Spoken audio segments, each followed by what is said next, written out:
It's overblown with a lot of sand or dust. But notice that all those features are really there. It's very subtle, but what's interesting about it is that we only see one of these on all of Mars or in all of the solar system, and this object is located immediately adjacent to the face on Mars. There's also a female image there. It's as if there was an attempt to portray man, woman, and child. Again, context and relationships add to the story about artificiality. Here's another facial profile image, artistically enhanced over here with coloration. Yet another one. This one is rather amazing. Here's the artist's view to guide the eye. But over here is amazing detail and depth of detail. So detailed that over the eye there are actually 5 radial eyelashes. The better, closer you look with this, with a magnifying glass and a great computer image, the more amazing it becomes. And this also an image from Mars on the side of a hill. Again, this image was photographed because there were some anomalous-looking building-like objects just off to one side, and we had no idea this was there. We just wanted to see what was in that direction because the building-like objects went off to one edge. And this is what we found in that direction. Now we come to the conclusions.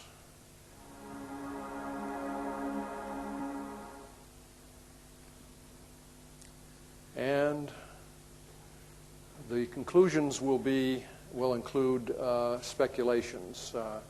Bear in mind, I've already given you the conclusion that we have artificiality established in one place, in my opinion, beyond a reasonable doubt.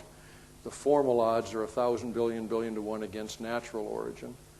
But we have the case that that face object is hominid, not animal or alien or insect or amphibian or anything else it might well have been, but specifically hominid. Why us? And there's also a coincidence in the dating, because remember the line of reasoning that got us to locate it on the old equator, that it had to be built before the last explosion, which by purely astronomical dating is 3.2 million years ago. What else is 3.2 million years ago? The oldest, definitely hominid fossil on Earth of our species, the Lucy fossil.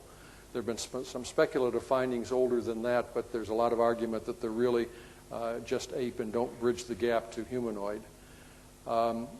So as nearly as we can date our humanoid line, our origins, we began 3.2 million years ago. As nearly as we can date the builder civilization, it ended 3.2 million years ago. That suggests the possibility that the parent planet explosion was anticipated, that it would have produced a massive flood, because the meteorites indicate that the parent planet was a water world, entirely habitable, that Mars was their moon, and so on, and suggests the possibility that Cydonia is in the category of what our moon will be, say, 1,000 or 10,000 years in the future, when travel to the moon is unique. There will be lots of scientific and communications and exploration work on the surface, wanting to attract funds. There will be tourists wanting to go to the moon. They'll first go to a space station, orbit the moon, get the overview. The places on the surface will learn to build attractions to attract the attention of those going over in the orbiters. And there's the possibility that that's the reason behind this kind of building on Mars. Theme parks, if you will, or museums of possibly of things on the Earth, possibly of the home world. One can't help but notice the resemblance to the most ancient traditions in all the ancient writings and all the cultures on Earth.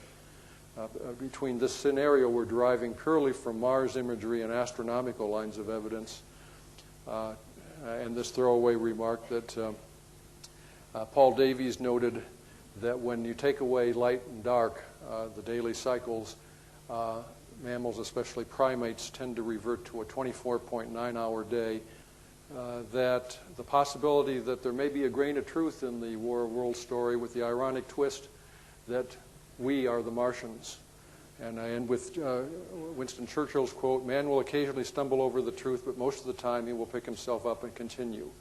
And the last slide shows references of where you can find out more about the story, including the website that has many of these images on them and the links to the original NASA images. Thank you very much.